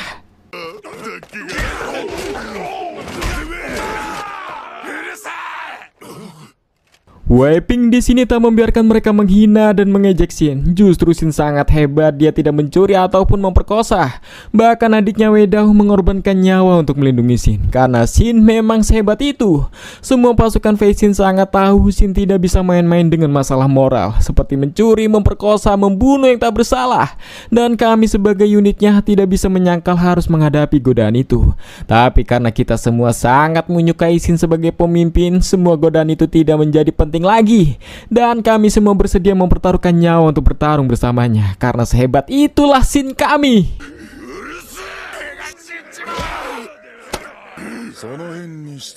Untungnya Nagui lekas tiba sembari mengajar sedikit mereka, meminta anak buah Leito ini untuk pergi tinggalkan mereka. 今のうちに消えろ。警察だった。おかげで危うくお前が死ぬところだった。 ところでさっき美兵が帰ってきたって騒いでたな。今は芯がついてる。 Singkatnya, Wei Ping sudah terbangun dan terkejut ia berada di pasukan Feisin dengan Shin di sampingnya. Dan Wei Ping sangat menyesali sudah membuat Shin kecewa dengan perbuatannya. Shin di sini memberitahu dahulu ia saat menjadi komandan 300 orang, dirinya pernah tersesat saat perang dengan keadaan perut yang sangat lapar. Lalu ia terpaksa mencuri makanan di sebuah rumah yang ditinggalkan dan memakannya dengan lahap. Makanan setengah basi namun sangat lezat, dan waktu itu Shin tidak bisa berpikir jernih karena hampir pingsan. 6 bulan setelahnya Shin berada di situasi yang sama, penghuninya mengungsi meninggalkan makanan yang segar. Namun bedanya ia tak hampir mati karena kelaparan. Kemudian ia memakannya, namun rasanya tidak enak dan sangat buruk seperti tai. Shin sendiri tak pandai bercerita, namun Shin berharap Wei Ping bisa menyimpulkan sendiri tentang kisah ini. Dan memberitahu jika sejak kecil dia bersama Piao selalu bermimpi menjadi jenderal besar yang kuat. Walau waktu itu mereka juga tak pernah membicarakan sisi gelapnya menjadi jenderal. Wajar saja itu karena mereka belum terjun ke medan perang. Namun Shin pastikan cita-cita kami menjadi jenderal terhebat di dunia tidak akan hilang kilauannya. Dan menjadi jenderal seperti Kanki yang kejam bukanlah pilihan. Justru Piao akan sedih dengan hal itu. Shin tahu anggotanya sudah banyak menerima hinaan naif, menahan rasa malu atas dirinya yang kekeh menjunjung rasa moral. Namun Shin tidak akan menyerah soal itu karena tujuannya adalah menjadi jenderal terhebat di dunia, terkuat, anti maksiat dan terkeren yang pernah ada. Tak hanya dirinya, namun Shin berharap seluruh anggota Feisin menjadi seperti itu juga. 一つも悪かねえよバカ野郎。 Wei Ping tegaskan tidak ada yang salah dengan hal itu Shin. Mereka mengikuti keegoisan Shin karena keinginan kami sendiri untuk ingin selalu bertarung di sampingmu. Selain itu kami tak pernah menahan rasa malu atau apapun itu. Kita berbeda dengan pasukan Kanki. Kita tidak butuh memperkosa ataupun mencuri untuk mencari kepuasan. Itu karena pasukan Feisin punya hati yang penuh yang lebih dari unit lain. Dan Wei Ping sembari memohon untuk biarkan ia kembali pada pasukan Feisin. Singkatnya, utusan Jenderal Kanki menemui Shin untuk memberitahu tugas terakhir pasukan Shin merebut Bukit Tengah di hari ini. Yang keesokannya, Jenderal Jihui mendapatkan laporan adanya sesuatu kabar buruk yang tidak bisa ia sebutkan. Dan juga adanya surat dari Jenderal Kanki. Yang mendengar itu, Jihui meminta Jin Mao untuk berjaga di sini.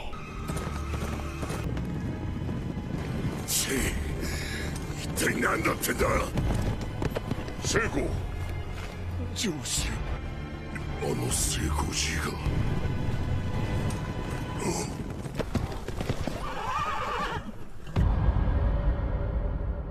Ya, sebuah gapura berhiasan potongan mayat warga yang tak bersalah kini di hadapan mereka.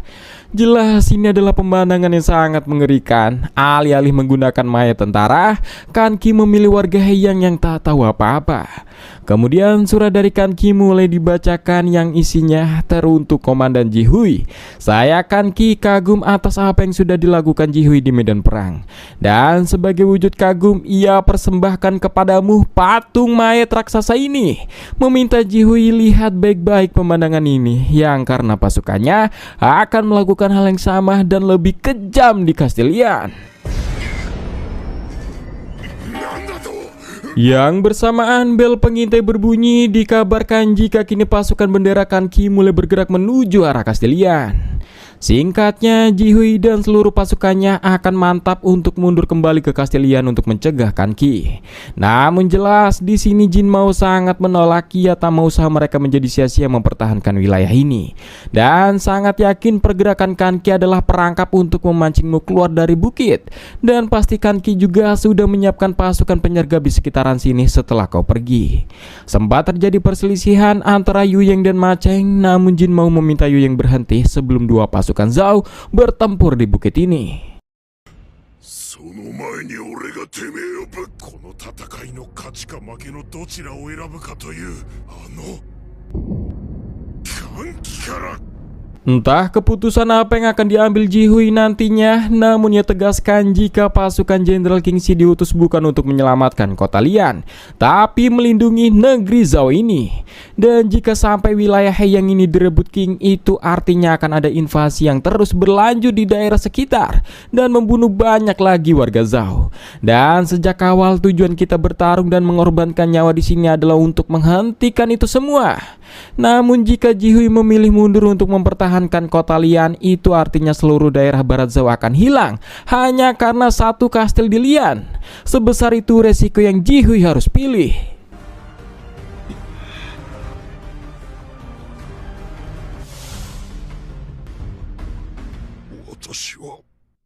Dua hari singkatnya, kini di Castilian tentara pengintai dikejutkan dengan sekelompok pasukan mendekat. Sempat mengira itu adalah tentara Kanki membuat semuanya panik, namun nyatanya itu adalah pasukan Jenderal Jihui yang datang lebih dulu.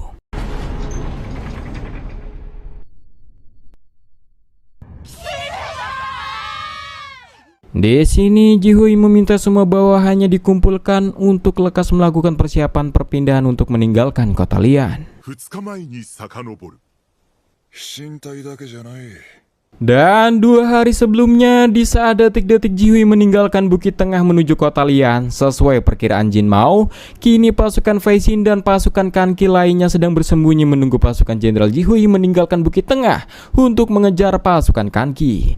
Dan Bukit Tengah sendiri dipimpin Jin Mao dan Yu Yeng yang bersiap untuk melawan pasukan musuh. Hingga serangan penghabisan pasukan King untuk merebut Bukit Tengah pun dimulai.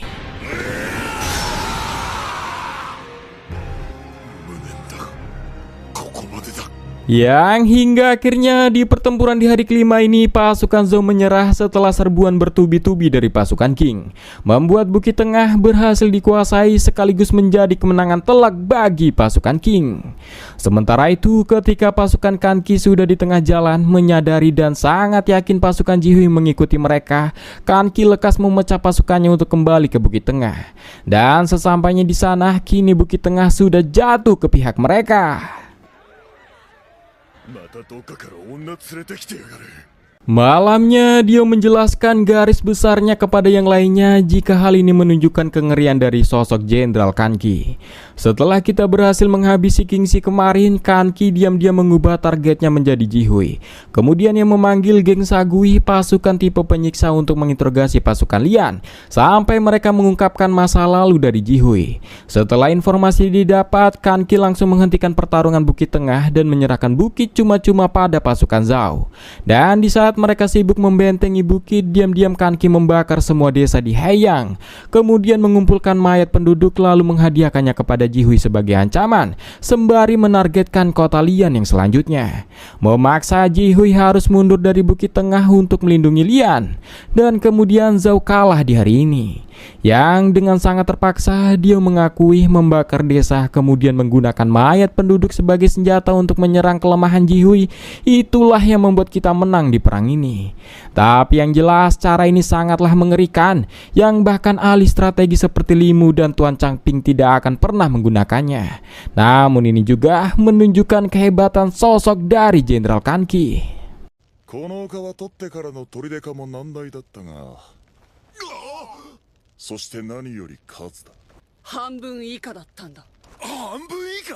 Jika ditanya siapa sebenarnya Kanki, Nagui yang anggota pasukannya juga tidak tahu karena bos Kanki sendiri penuh dengan rahasia. Seberapa kuat dia, apa dia punya keluarga, dari mana asalnya, semua bawahannya tidak ada yang tahu. Namun Nagui pernah bertanya ke pengikutnya yang paling lama melayaninya, mengapa Kanki begitu kejam, berhati dingin dan begitu cerdas.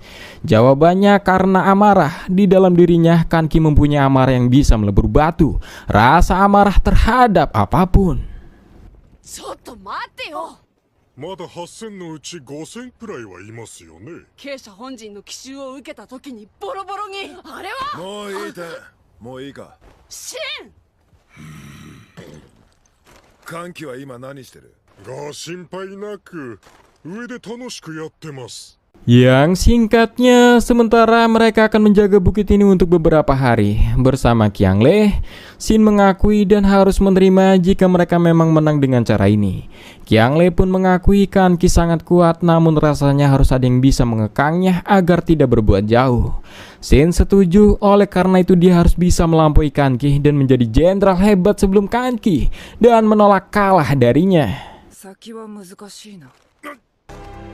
お前に負けはしねえからな。やっぱり知らねえ。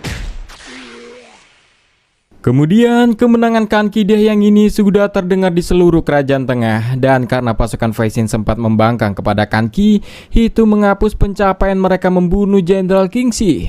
Walau begitu, seluruh pasukan Faixin semakin kuat, bahkan Nagui, unit pertukaran, mengajukan diri untuk keluar dari pasukan Kanki dan memutuskan bergabung dengan pasukan Faixin.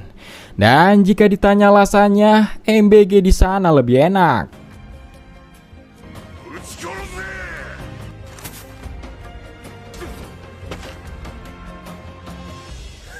Beberapa hari setelah Xian yang mendengar kabar kemenangan di Haiyang, tidak lama setelah itu datang surat penting dari Tuan Saitaku, diplomat luar negeri Qing.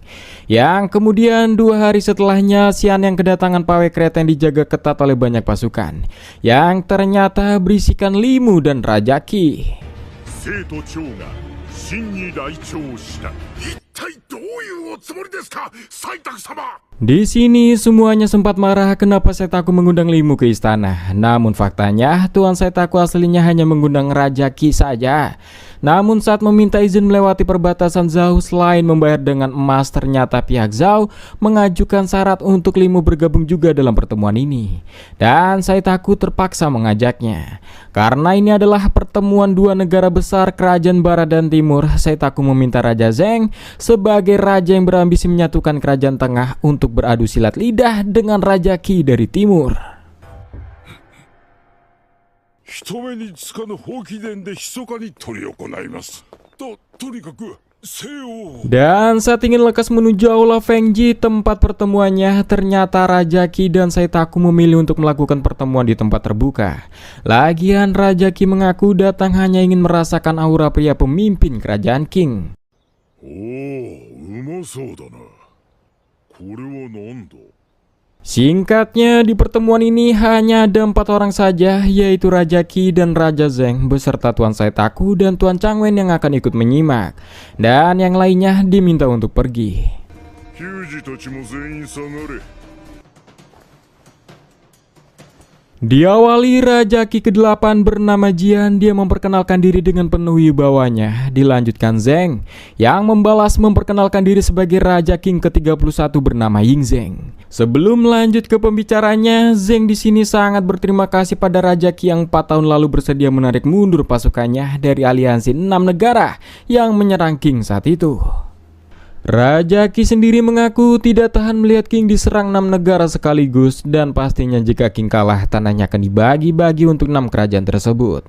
Namun anehnya setelah negeri King dibantu oleh kami, justru kini Zheng berniat ingin menghancurkan seluruh kerajaan tengah dan mengklaim menjadi miliknya sendiri. Jujur Raja Qi bisa saja membentuk kembali aliansi dengan negeri Zhou dan memastikan kerajaan King musnah. Namun Raja Qi tak jadi melakukannya karena ia sangat tertarik pada ucapan Zheng yang Saitaku sampaikan kepadanya. Jika akan datang dunia di mana orang-orang tidak perlu lagi saling membunuh. そういないか。ああ、空論だ。違う。 Meskipun cita-cita dunia yang diimpikan Zheng terdengar indah, ada kenyataan pahit dan kejam yang tak bisa dihindari. Nantinya orang-orang yang negaranya kalah perang akan dipaksa menjadi warga kerajaan King. Padahal mereka memiliki ikatan dan akar yang kuat di tanah kelahiran mereka sendiri. Yang tidak diragukan lagi, seluruh kehidupan wilayah Cina akan layu secara mental dan fisik. 新しい根を張る大地にどうやって。 Terlebih untuk memulai menyatukan Cina dengan membantai 7 kerajaan tengah hingga mereka tunduk, jelas itu adalah tindakan yang jauh menjijikan dari 500 tahun era peperangan. Dan pertanyaannya, setelah Zheng berhasil dengan ambisinya, apa yang akan Zheng lakukan untuk menyelamatkan mereka, orang-orang yang kehilangan negaranya? Meminta Zheng menjawab dengan tegas agar Raja Qi dan raja-raja lainnya bisa menerima dengan tenang jika mereka kalah. Namun jika Zheng menghancurkan kerajaan tengah dengan tanpa mempunyai solusi, maka Raja Qi akan menyiapkan pasukan aliansi kedua untuk melenyapkan kerajaan King. そう焦るな。背負う。答えは。 Zheng memberikan jawabannya. Seperti yang Raja Qi katakan, setiap warga memiliki ikatan yang kuat di tanah kelahirannya sendiri. Ketika tanah mereka diambil, yang terasa di hati hanyalah rasa kalah dan kebencian. Namun Zheng menegaskan setelah penyatuan selesai, menjadi tugas raja penguasa untuk menghilangkan perasaan negatif pada rakyat yang kehilangan negaranya. Karena tujuannya sejak awal bukanlah hanya sekedar penaklukan. Jika King menyatukan Cina hanya dengan paksaan semata tanpa tujuan yang jelas, sudah pasti dalam waktu kurang dari setahun akan terjadi kekacauan lagi. Oleh karena itu, tugas kami selanjutnya adalah menghilangkan rasa takut di hati semua orang yang kehilangan negaranya, serta menciptakan dunia baru yang bebas dari perselisihan, di mana setiap orang bisa hidup dengan tenang dan bergerak bebas kemana saja. 一国になどできるわけがない。 Bagi Raja Qi, hal itu terasa sangat naif sekali. Lalu bagaimana cara Zheng menyatukan perbedaan budaya, adat, tradisi, dan kepercayaan di bawah satu kekuasaan yang sama? Hal itu jelas membutuhkan pemimpin dengan kemampuan memerintah yang belum pernah ada sebelumnya. Dan hal itu sangat mustahil dilakukan. Zheng pun setuju, memang untuk menyatukan segala perbedaan dibutuhkan seseorang penguasa yang bisa mengatur rakyatnya dengan adil dan efektif. Namun Zheng telah memikirkan cara untuk mempersatukan semuanya, bukan bergantung pada manusia, melainkan pada hukum. Kekuasaan tertinggi akan dipegang oleh hukum dan semua orang akan diatur dengan aturan yang sama. Tidak peduli berasal dari negara mana, tidak peduli apakah bangsawan atau rakyat biasa, semuanya setara di hadapan hukum. Itulah gagasannya untuk mewujudkan kedamaian dan kesetaraan, sekaligus mengakhiri masa perang yang telah berlangsung selama 500 tahun lamanya. Termasuk raja sekalipun akan patuh di bawah hukum. それが現6カ国の民に対して。 Raja Qi mendengar jawaban dari Zheng, menurutnya masih abstrak tapi juga cukup masuk akal, walau rasanya sangat sulit untuk mewujudkan dunia itu. Raja Qi sendiri baru sadar ada cara seperti itu untuk menciptakan dunia baru tanpa perang. Dan sebagai negara yang juga pernah dibantai aliansi 6 negara 50 tahun yang lalu, Raja Qi yang besar di negeri itu menyadari jika kerajaan tengah ini mungkin sudah banyak menumpahkan sekali darah. Bahkan Raja Qi berpikir tidak ada lagi jalan keluar untuk menghentikan ini semua. Tapi sekarang ia mungkin melihat harapan untuk dunia yang lebih damai setelah berbincang dengan Zheng. Oleh karena itu, Raja Qi akan mempercayakan kepada Zheng seluruh kerajaan tengah, alias kerajaan Qi akan menjadi kerajaan pertama yang mendukung tujuan penyatuan Cina. 6カ国制覇のうちの1国がなった。Zeng di sini sangat berterima kasih dengan kebijaksanaan Raja Qi yang mengerti dan mendukung tujuannya. Dan ia juga berterima kasih pada Saitaku yang sudah membawa Raja Qi untuk datang berbincang kemari. Namun tetap saja Raja Qi meminta Zeng jangan senang lebih dulu. Jika sampai pendirian Zeng berubah, maka di saat itu kerajaan Qi akan menampakkan taringnya. Kemudian Saitaku juga mengakui sama seperti Raja Qi, rasanya memang tidak ada jalan menuju dunia tanpa perang. Namun semenjak melihat Raja Zeng bersilat lidah dengan Lu Bue waktu lalu, Zeng menunjukkan cahaya ke jalan itu yang cukup membuat hatinya tergerak. Tapi tetap saja jalan cahaya dunia tanpa perang, kalau kita tidak bisa mencapainya itu sama saja dengan omong kosong. Dan Anda juga harus melewati rintangan terbesarnya, yaitu Limu. 秦国が想定しているよりもはるかに強いぞ。李牧にはまだまだ余裕があり。Zeng tahu tanpa mengalahkan Limu, penyatuan Cina akan menjadi mustahil. Namun ia pastikan Jenderal Agung Qing yang dikirim untuk melawannya akan memenggal kelapanya. Raja Qing senang mendengarnya dan meminta Raja Zeng untuk lekas menemui Limu di ruang pertemuan, karena dia sengaja berbincang di sini agar tak diketahui oleh Limu. Dan sebelum Zeng pergi, Saitaku mendoakan Zeng agar beruntung. Begitu juga dengan Raja Qi yang berterima kasih kepada Saitaku karena sudah membawanya menemui Raja Zeng, sosok raja bijaksana yang muncul sekali dalam 1000 tahun. Hingga Raja Qi menyadari jika Saitaku sudah berpulang setelah menjalankan tugas terakhirnya sebagai diplomat yang hebat. 安らかに眠るがいい。わしが責任を持って見届けてやる。